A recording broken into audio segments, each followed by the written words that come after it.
کپل کا پارٹنرز کا ریلیکس ہونا اور کمفرٹیبل ہونا بہت ضروری ہے. اگر ان پہ اسٹریس ہوگا تو اس سے بھی ہارمونز جو ہیں ان کے ڈسٹرب ہو جائیں گے. اسٹریس سے ان کے ہارمون ڈسٹرب ہو جاتے ہیں جو کہ پریگنینسی ڈیلے کا باعث بنتے ہیں. یہی حال اس کا اثر آدمیوں پہ بھی ہوتا ہے. جس طرح اینڈومیٹریوسس کی ہم نے بات کی, پولیسسٹک اووریز ہو گئی, مے بی کسی نے کینسر کا ٹریٹمنٹ لیا ہوا ہے, کینسر سروائیور ہے, کیمو تھراپی لی ہوئی ہے, ڈائبٹیز ہو گئی, فیملی ہسٹری ہے infertility, and there are lot many reasons. 35 سال سے پہلے ہی ایویلویشن اور اسسٹڈ جو ٹیکنیکس ہیں پریگنینسی اچیو کرنے کے لیے وہ اسٹارٹ کر دیتے ہیں. ایک بچی جب پیدا ہوتی ہے تو اس میں 3 سے 4 لاکھ کے قریب فالیکلز اللہ تعالیٰ نے بنا دیے ہوتے ہیں. ان کا جو ویجائنل ڈسچارج ہے وہ واٹری, سلپری, کچے انڈے کے را ایگ وائٹ کی طرح سے ہو جاتا ہے. مجھے یہ بتائیے اسٹریس کا پریگنینسی سے میل اور فیمیل, اگر میل میں بھی ڈپریشن ہے, انگزائٹی ہے, اسٹریس ہے, ذہنی تناؤ ہے, اس کا فرٹیلیٹی پہ کیا اثر ہو سکتا ہے؟ اسی طرح فیمیل میں بھی اگر اسٹریس یا ذہنی تناؤ ہے تو اس کا پریگنینسی پہ کیا اثر ہوتا ہے؟ جی اچھا عائشہ, اسٹریس میں تو جس طرح اس کے بارے میں کہتی ہوں کہ you name it and ache and everything is related to stress. تو جس طرح آپ نے فرٹیلیٹی کا پوچھا, فرٹیلیٹی کے لیے بھی دونوں کپل کا پارٹنرز کا ریلیکس ہونا اور کمفرٹیبل ہونا بہت ضروری ہے. اگر ان پہ اسٹریس ہوگا تو اس سے بھی ہارمونز جو ہیں ان کے ڈسٹرب ہو جائیں گے جو کہ پریگنینسی یہ نہیں کہ ہونے نہیں دیں گے لیکن وہ لیٹ اچیو ہوگی, تو وہ ٹائملی اچیو کرنے میں ان کو پرابلم ہو سکتی ہے. کیونکہ ہمارے یہاں تو پرابلم یہ ہوتا ہے کہ جو ہی شادی ہوتی ہے تو اگلے دن ہی, مہینے بعد ہی لوگوں کو یہ ہوتا ہے کہ جی کپل کو پرابلم نہیں ہوتا لیکن گھر والوں کو اور ارد گرد والوں کو پریشانی ہو جاتی ہے کہ جی پریگنینسی ٹیسٹ نہیں پازیٹیو ہوا. تو اس کا کپل پہ بھی اثر پڑتا ہے اور ہماری بچیوں پہ تو بہت زیادہ ہی سوشلی اس کا برڈن ڈال دیا جاتا ہے. تو اس کی وجہ سے اسٹریس بہت زیادہ ہو جاتا ہے, تو جو کہ ایک کمپلیکیٹڈ وشیس سائیکل اسٹارٹ کر دیتا ہے اور پریگنینسی اچیو کرنے میں پرابلم ہو جاتا ہے کیونکہ اسٹریس سے ان کے ہارمون ڈسٹرب ہو جاتے ہیں جو کہ پریگنینسی ڈیلے کا باعث بنتے ہیں. یہی حال اس کا اثر آدمیوں پہ بھی ہوتا ہے.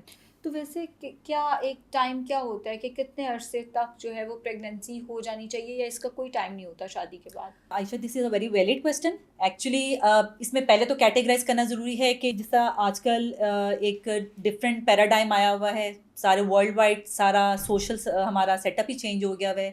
ایجوکیشنل پروفیشنل لائف کریئر جو ہیں وہ پرائرٹائز ہو گئے ہیں. تو پہلے تو آپ کو چیک کرنے کی ضرورت ہے کہ جو کپل پارٹنر آپ کے پاس پریگنینسی کے سلسلے میں آئے ہیں وہ آیا کہ خود ڈیلے کر رہے تھے, کوئی کانٹراسیپٹیو میتھڈ یوز کر رہے تھے, تاکہ آپ ایکچوئل کیلکولیٹ کر سکیں کیونکہ ان کی ڈیوریشن آف انفرٹیلیٹی کتنی ہے. کیونکہ کہا جاتا ہے میڈیکلی کہ اگر 35 سال سے عمر کم ہے اور کوئی بیماری نہیں ہے تو ایسے صورت میں پارٹنرز جو ان پروٹیکٹڈ سیکشول انٹرکورس سے گزرے ہوں تو ان میں سال تک کم از کم ویٹ کرنا چاہیے نیچرل کنسیپشن کا, کیونکہ اس کا ریٹ 80 سے 85% تک ہوتا ہے. یہی اگر عمر بڑھ جائے یا کوئی بیماری ہو, جس طرح اینڈومیٹریوسس کی ہم نے بات کی, پولیسسٹک اووریز ہو گئی, مے بی کسی نے کینسر کا ٹریٹمنٹ لیا ہوا ہے, کینسر سروائیور ہے, کیمو تھراپی لی ہوئی ہے, ڈائبٹیز ہو گئی, فیملی ہسٹری ہے infertility, and there are lot many reasons. تو ایسے کیسز میں پھر ہمیں کیٹیگرائز کرنا پڑتا ہے. ایسے پیشنٹس کی ہم 35 سال سے پہلے ہی ایویلویشن اور اسسٹڈ جو ٹیکنیکس ہیں پریگنینسی اچیو کرنے کے لیے وہ اسٹارٹ کر دیتے ہیں تاکہ ان کا ٹائم ضائع نہ ہو, کیونکہ ان کی quality of eggs and sperms normal population سے پور ہوتی ہے. تو ان کو جلدی ٹریٹمنٹ اسٹارٹ کرنے کی ضرورت ہوتی ہے تاکہ افیکٹو سکسیزفل پریگنینسی اچیو کی جا سکے. سو بیسکلی اگر ایک کپل میرڈ ہے اور وہ ان پروٹیکٹڈ سیکس کر رہا ہے تو within a year conceive کر جانا چاہیے. 85% چانسز, اور اگر نہیں ہوتا تو انہیں فوراً کسی گائناکالوجسٹ کو پھر ایک دفعہ وزٹ بالکل ایسی اس سے پہلے پینک کرنے کی ضرورت بالکل ایسی نہیں. مطلب وہی جیسے آپ نے اسٹریس کی بات کی, اسٹریس فری رہیں, بانڈنگ اپنی کریں, نیچرل جو اپنا سائیکل ہے اس کو اویل کریں. فرٹائل پیریڈ جو فیمیل میں ہے وہ بڑا امپورٹنٹ ہے, اس کی نالج ہونا بہت ضروری کیا ہے. یہ اگر بات ہو رہی ہے تو ہمیں بھی بتائیں یہ کیا ہے فرٹائل پیریڈ؟ اچھا, فرٹائل پیریڈ سے مراد یہ ہے جیسا آدمی کا ایک ڈفرینٹ سسٹم ہے کہ ان کے کوئی ڈیز نہیں ہوتے, تو they are potential to make up pregnancy possible any day of the month. But females میں یہ سسٹم قدرت نے بالکل ڈفرینٹ بنایا گیا ہے. جس طرح آپ نے انڈے دانیاں, ایگس, فالیکلس کے نام سب نے سنے ہوں گے.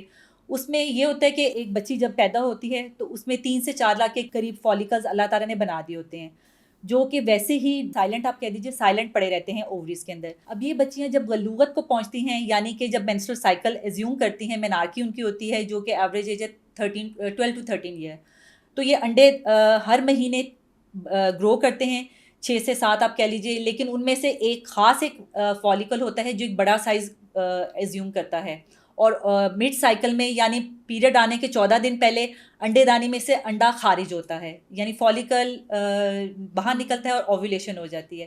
اس کو بھی فیمیلز مانیٹر کر سکتی ہیں اپنا ٹیمپریچر چارٹنگ کر کے، کیونکہ اوولیشن کے ڈیز میں جب انڈا انڈے دانے سے نکل رہا ہوتا ہے تو ٹیمپریچر جو ہے روٹین سے 1-2 ڈگری زیادہ ہو جاتا ہے. ان کا جو ویجائنل ڈسچارج ہے وہ واٹری سلپری کچے انڈے کے را ایگ وائٹ کی طرح سے ہو جاتا ہے. تو اس سے ان کو پتہ چلے گا کہ یہ میرے اوویلیٹری ڈیز ہیں. اب اوویلیٹری ڈیز سے 4-5 دن پہلے اینڈ ڈے آف اوویلیشن، ان ڈیز میں فرٹائل پیریڈ کہنے کا مقصد یہ ہے کہ اب ان دنوں میں انڈے دانی نے انڈا جو ہے باہر نکالنا ہے. اب ان دن میں اگر انٹر کورس کیا جائے گا، سپرم ایگ سے ملے گا تو پریگنینسی ہونے کے چانسز بڑھ جائیں گے.